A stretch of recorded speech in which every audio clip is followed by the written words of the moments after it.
भगवान भगवद गीता में ईश्वर प्राप्ति के लिए अर्जुन को अभ्यासेने तू कोणते वैराग्याची गृहते यानी कि निरंतर अभ्यास वैराग्य से ही इंसान को भगवत प्राप्ति होती है, ऐसा कहते हैं।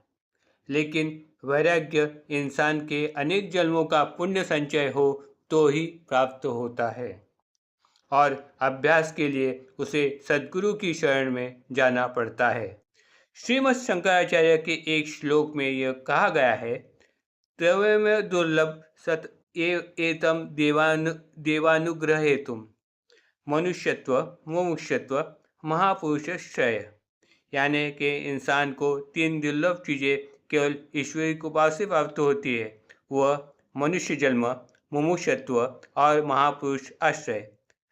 आरती साई बाबा इस साई आरती के रचयिता माधवराव आडकर को बचपन से ही ईश्वर प्राप्ति की ओर थी। जीवन की क्षणभंगुरता का एहसास उन्हें बचपन से ही हो गया था। माया मोह से दूर सत्य की चाह में वो हरि भजन में लीन हो गए। सद्गुरु प्राप्ति के लिए उन्होंने बहुत तीर्थाटन किया। आखिर उन्हें विश्व गुरु साई की गुरुत्व की प्राप्ति हो गई, जिसके जरिए उन्होंने मोक्ष की प्राप्ति कर ली। बचपन में ही माँ के गुजर जाने की वजह से उनका मन विरक्त बन गया। उनके दादा दादी ने उन्हें पाला पोसा। वो धार्मिक प्रवृत्ति के थे। उन्होंने ही उन्हें धार्मिक ग्रंथों के वाचन, कथा, हरि भजन, प्रवचन के बारे में आस्था पैदा कर दी। दुर्भाग्यवश उनके दादा दादी भी कुछ समय बाद गुजर गए, जिसके वजह से वो अधिक अंतर्मुख हो गए।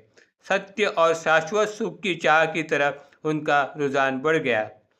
उसके साथ ही अपने उदर निर्वाह के लिए उन्होंने शालेय शिक्षकी पेशे का स्वीकार कर लिया, लेकिन उनका मन हमेशा ही साधु संत दर्शन, धार्मिक परिक्रमा, तीर्थयात्रा में ही रमा।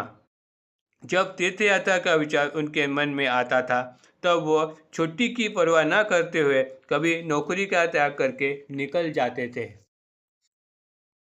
एक बार ऐसे ही वो किसी को न कहते हुए अपने निजी स्वभाव के कारण गजानन महाराज के दर्शन के लिए शेगांव चले गए और वापस लौटते ही आष्टी ये गांव में अपने काम पे वापस लौट आए। उनका विवाह सन 1899 में उनके उम्र के 22वें साल में हुआ। उनके पत्नी का नाम गंगूबाई था। उनकी पत्नी घरेलू कामकाज में होनहार तो थी ही, साथ में उनका ईश्वर भक्ति की तरफ भी रुझान था। शादी के 6 साल बाद 1906 में उनको पहला बच्चा जन्म हुआ। उसका नाम कृष्णाबाई उर्फ किसाबाई था। फिर भी माधवराव का मन घर संसार में रमा ही नहीं। वह सदा अपने नौकरी पेशे के लिए तथा तीर्थयात्रा के लिए ट्रैवल करते रहते थे। घर वापस लौटने के बाद भी वह घर के नज़दीक मारुति के मंदिर में ईश्वर भक्ति में मग्न रहा करते थे। बाकी समय में ट्रैवल करते वक्त जो उन्हें मिले वो खाकर दिन गुजार लेते थे। कभी सूखी रोटी तो कभी चना कुरमुरा। खाने में उनकी विशेष रुचि थी ही नहीं। धोती कुर्ता यह सादा पहरा और साथ में धार्मिक ग्रंथ और एक पानी का लोटा लेकर वो घूमते रहते थे। वो बच्चों में ज़्यादा घुल मिल जाते थे। उनके मन में किसी प्रकार की आसक्ति नहीं थी। वो अपने पास की चीज़ें लोगों में बांट दिया करते थे। एक बार सरदार वल्लभ भाई पटेल उनके भगिनी यानी सिस्टर के घर पे किसी शुभ कार्य में प्राप्त चांदी का बर्तन उन्होंने राह में मिले एक गरीब ब्राह्मण को दान में दे दिया। वह इंटर तक पढ़े थे।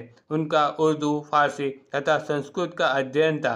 बच्चों को पढ़ाने में वो माहिर थे ही, फिर भी उनका रुझान हमेशा ईश्वर भक्ति की तरफ ही रहा।